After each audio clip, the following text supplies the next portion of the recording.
শ্রীকৃষ্ণের এই ১০৮টি বাণী জীবনে চালার পথে মনে রাখুন।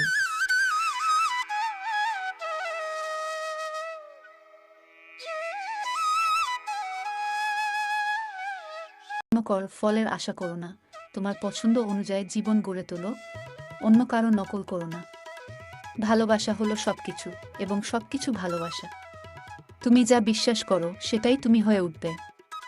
জ্ঞান হলো শক্তি, জ্ঞান অর্জন করো। ক্ষমা হলো শক্তি, ক্ষমা করো। দয়া হলো শক্তি, দয়া করো। সত্যই শক্তি, সত্য বলো। অহংকার হলো দুর্বলতা, অহংকার ত্যাগ করো। লোভ হলো অন্ধকার, লোভ ত্যাগ করো। ঈর্ষা হলো বিষ, ঈর্ষা ত্যাগ করো। ক্রোধ হলো আগুন, ক্রোধ ত্যাগ করো। ভয় হলো শত্রু, ভয় ত্যাগ করো। আলস্য হলো মৃত্যু, আলস্য ত্যাগ করো। সময় হলো সোনা, সময় অপচয় করো না। সুযোগ হলো সোপান, সুযোগ কাজে লাগাও। প্রতিবন্ধ হলো চ্যালেঞ্জ, প্রতিবন্ধ অতিক্রম করো। ব্যর্থতা হলো শিক্ষা, ব্যর্থতা থেকে শেখো। জীবন হলো একটি যাত্রা, উপভোগ করো। সুখে সবাই একসাথে থাকে, প্রকৃত বন্ধু তারাই যারা দুঃখে পাশে থাকে। যে ব্যক্তি সর্বদা সন্দেহ করে সে কখনই সুখ খুঁজে পায় না। নরকের ৩টি দরজা আছে, কাম, ক্রোধ ও লোভ। মানুষ তার বিশ্বাস দ্বারা সৃষ্ট, সে যা বিশ্বাস করে তাই হয়ে ওঠে। জানার শক্তি, ভেদাভেদকারী বুদ্ধি যা সত্যকে মিথ্যা থেকে পৃথক করে, তাকে জ্ঞান বলে। পরিবর্তন পৃথিবীর নিয়ম। রাগ বিভ্রান্তির জন্ম দেয়, বিভ্রান্তি মনকে উদ্বিগ্ন করে। তারপর যুক্তি ধ্বংস হয়, যুক্তি ধ্বংস হলে একজন ব্যক্তির পতন ঘটে। মন অশান্ত হলে তা নিয়ন্ত্রণ করা কঠিন, কিন্তু অনুশীলনের মাধ্যমে নিয়ন্ত্রণ করা যায়। আপনি তাদের জন্য শোক করেন যারা শোক করার যোগ্য নয়, তবুও জ্ঞানের কথা বলেন। জ্ঞানীরা জীবিত বা মৃতদের জন্য শোক করেন না। আপনি খালি হাতে এসেছেন এবং খালি হাতে যেতে হবে, তাই অপ্রয়োজনীয় দুশ্চিন্তা বাদ দিয়ে সর্বদা ভালো কাজ করা উচিত। আপনি যে সুখকে নিজের মনে করে উপভোগ করছেন তা আপনার দুঃখের কারণ। যে ব্যক্তি বিশ্বাসের সাথে কোনো দেবতার পূজা করতে চায়, আমি সেই ঈশ্বরের প্রতি তার বিশ্বাসকে দৃঢ় করি। শুধুমাত্র মনই একজনের বন্ধু এবং শত্রু। আপনার প্রয়োজনীয় কাজগুলি করুন, কারণ কর্ম আসলে নিষ্ক্রিয়তার চেয়ে ভালো। কর্মফল একজন ব্যক্তিকে সেইভাবে খুঁজে পায় যেভাবে একটি বাছুর শত শত গরুর মধ্যে তার মাকে খুঁজে পা। আত্মা জন্ম নেও না, মরেও না, পোড়াও যায় না, জ্বলে ভেজাও যায় না। আত্মা অমর ও অবিনশ্বর। আমি কারো ভাগ্য তৈরি করি না এবং কারো কর্মের ফল দিই না। একজন ব্যক্তি বা প্রাণীর কর্ম তার ভাগ্য তৈরি করে। আত্মা পুরানো শরীর ত্যাগ করে, যেভাবে একজন মানুষ পুরানো কাপড় খুলে নতুন পোশাক পরে। এই পৃথিবীতে কিছুই স্থায়ী নয়। মন শরীরের একটি অঙ্গ, সুখ দুঃখ অনুভব করা শরীরের কাজ, আত্মার নয়। সম্মান, অপমান, লাভ ক্ষতি, খুশি হওয়া বা দুঃখ হওয়া, এসবই মনের দুষ্টুমি। বর্তমান পরিস্থিতিতে আপনার কর্তব্য যাই হোক না কেন, সেটাই আপনার ধর্ম। আমি তাপ দেই, আমি বৃষ্টিপাত করি এবং রোধ করি, আমি অমরত্ব এবং মৃত্যু। আমারও বহু জন্ম হয়েছে, তোমারও বহু জন্ম হয়েছে। এটা আমার শেষ জন্মও নয়, তোমার শেষ জন্ম নয়। কর্ম কর, ফলের আশা করো না। হে অর্জুন, তুমি যদি তোমার কল্যাণ চাও, তবে সমস্ত শিক্ষা, সমস্ত ধর্ম ত্যাগ করে আমার কাছে এস। আমি তোমাকে মুক্তি দেব। আসক্তির কারণে আপনার কর্তব্যের পথ থেকে বিচ্যুত হওয়া মূর্খতা, কারণ এটি আপনাকে স্বর্গ লাভে সহায়তা করবে না এবং আপনার খ্যাতি বৃদ্ধি করবে না। কোনো ব্যক্তি ধর্মযুদ্ধে নিরপেক্ষ থাকতে পারে না। ধর্মযুদ্ধে যে ব্যক্তি ন্যায়ের সাথে দাঁড়ায় না, তার মানে সে অন্যায়কে সমর্থন করছে, সে অধর্মের সাথে দাঁড়িয়েছে। ঈশ্বর সব কিছুতে, প্রতিটি জীবের মধ্যে বিরাজমান, আমাকে জানার একটি উপ। আত্মার চূড়ান্ত লক্ষ্য হল ঈশ্বরের সাথে মিলিত হওয়া। আমি একাই এই মহাবিশ্ব সৃষ্টি করি, আমি একাই এটিকে লালন পালন করি এবং আমি একাই এই সৃষ্টিকে ধ্বংস করি। আমি সমস্ত প্রাণীকে জানি, প্রত্যেকের অতীত, ভবিষ্যৎ এবং বর্তমান জানি, কিন্তু আমাকে কেউ চেনে না। যে আমাকে যে রূপে পূজা করে, আমি তাকে একই রূপে তার পূজার ফল দেই। জন্মগ্রহণকারী ব্যক্তির মৃত্যু নিশ্চিত, এবং যে ব্যক্তির মৃত্যু হয় তার পুনর্জন্ম নিশ্চিত। ঘুম কি আর স্বপ্ন কি? চোখ বন্ধ করলেই তোমার মুখ, চোখ খুললে তোমায় ভাবি। আমার কৃষ্ণা, মনের মাঝে রাখবো তোমার মুখ, দিনরাত তার জন্য মরতে থাকবো। এই নিঃশ্বাস যতদিন থাকবে ততদিন তোমায় ভালোবেসে যাব। আমার কৃষ্ণা, আমার পৃথিবী। হৃদয়ে এত ঘৃণা রেখো না হে মানব। অন্তরে যেখানে ঘৃণা আছে সেখানে আমার অন্ধকার থাকে না। অনেক আশা নিয়ে এসেছি, বর্ষানায় তোমার জন্য মোমবাতি জ্বালিয়েছি। কিশোরীজি, আমার সব অপরাধ, আমার জীবনও আমার হাতে। শ্রী রাধা নাম জপ করতে করতে ভালোবেসে বলো শ্রী রাধে। সেই দিন কখনই না আসুক যখন আপনি খুব গর্বিত হবেন, শুধু এমন পরিমাণে মাথা নত করতে থাকুন, আমার কৃষ্ণ। প্রতিটি হৃদয় প্রার্থনা করতে বাধ্য হয়, আপনার হৃদয়ে কালো ত্বক রাখার চেষ্টা করুন, আপনার মনকে পৃথিবী থেকে সরিয়ে দিন। বাকি বিহারী খুব দয়ালু, একবার আপনার দোরগোড়ায় ছড়িয়ে দেওয়ার চেষ্টা করুন। এই নতুন বছরে আপনাকে এবং নিজেকে একটি উপহার দিতে হবে। আপনাকে এমন কাউকে ছেড়ে যেতে হবে যে আপনাকে যত্ন করে না। জয় শ্রী রাধে রাধে।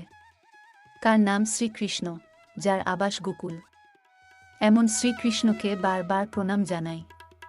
ঝড় হোক বা সুনামি হোক, সেই নৌকা যেন ডুবে না যায়, যার নৌকার অধিনায়ক নিজেই কাচের দাতা। আপনার বাড়ি বৃন্দাবন, যেখানে অস্থির শান্তি পায়, যেখানে আত্মা ঈশ্বরকে খুঁজে পায়। যারা মনকে নিয়ন্ত্রণ করে না, তাদের জন্য এটি শত্রুর মতো কাজ করে।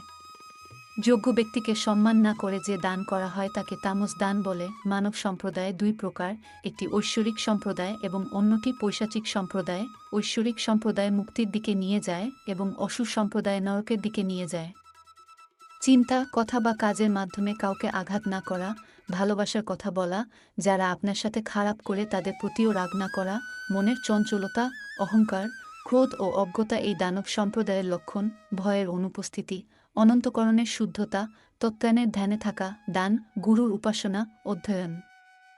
নিজের ধর্ম অনুসরণের জন্য কষ্ট সহ্য করা দৈব সম্প্রদায়ের লক্ষণ। শাস্ত্র, বর্ণ, আশ্রমের সীমা অনুযায়ী যে কাজ করা হয় তা কাজ, এবং শাস্ত্র প্রভৃতির সীমার বিরুদ্ধে যে কাজ করা হয় তা অকর্ম। ওহ কৃষ্ণ, জীবন ছিল একটি ঢেউ, তুমি আমার প্রেমিক হয়েছ। আমি জানি না কিভাবে আমরা তোমার যোগ্য হয়েছি। আমরা কখনই সেই সুন্দর মুহূর্তটি ভুলব না যখন তুমি আমাদের ছোট জীবনে যোগ দিয়েছিলে। কৃষ্ণ, আমাকে বাঁশি বাজাতে শেখাও। যেভাবে তুমি বাঁশিতে রাধা রাধা নামে ডাকো, ঠিক সেভাবে আমাকে বাঁশিতে কৃষ্ণ কৃষ্ণ বলতে শেখাও। শ্যাম, তোমার ছবি আমার হৃদয়ের দেয়ালে থাকুক। কৃষ্ণ, তোমার ছবি আমার চোখের দুয়ারে থাকুক। তোমার কাছে আর কিছু চাইব না আমার মুরলীধর। প্রতি মুহূর্তে তোমাকে দেখতে হবে আমার কৃষ্ণ, এমনি আমার ভাগ। রাধেজির প্রেম, মুরলীর মিষ্টি, মাখনের স্বাদ, গোপিয়ানের রস, একসাথে রাধে কৃষ্ণের প্রেম তৈরি করে। প্রেম একটি মুকুট যে অংশীদার গর্বিত হয়। সাওয়ারিয়া, মনের মধ্যে এখনও অনেক চাওয়া বাকি, তবু তুমি সেই সাক্ষাৎ অসম্পূর্ণ রেখে গেলে। মুরলী মনোহর, ব্রজের ঐতিহ্য, সেই নন্দলাল গোপাল যিনি বাঁশির সুরে সকল দুঃখ দূর করেন। যদি কেউ প্রেম করে, তবে তাকে রাধাকৃষ্ণের মতো করা উচিত, যারা একবার মিলিত হয় আর কখনো আলাদা হয় না। তুমি ছাড়া এই জীবন আমার কৃষ্ণ শাস্তি, শুধু সে ভাগ্যবান যে তোমার পাগল কৃষ্ণ। সমস্ত পৃথিবী মায়ায় হারিয়ে গেছে আমার কৃষ্ণ, আমি একমাত্র যে তোমার মায়ায় বন্দী হতে পারিনি। তাদের ভালোবাসার সুবাস একটু একটু করে চারিদিকে ছড়িয়ে পড়ছে। কালো চামড়ার এবং ফর্সা চামড়ার এই জুটি খুব সুন্দর দেখাচ্ছে। কৃষ্ণ, তোমার গাঢ় বর্ণ দেখে মানুষ ঈর্ষান্বিত হয়।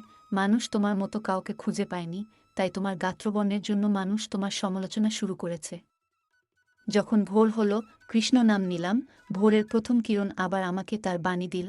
সারাদিন শুধু কৃষ্ণের কথা মনে পড়ল। যখন রাত হলো, তখন আমি তাকে ঢেকে দিলাম। রাধা কখনই অন্য কারো দিকে তাকায়নি।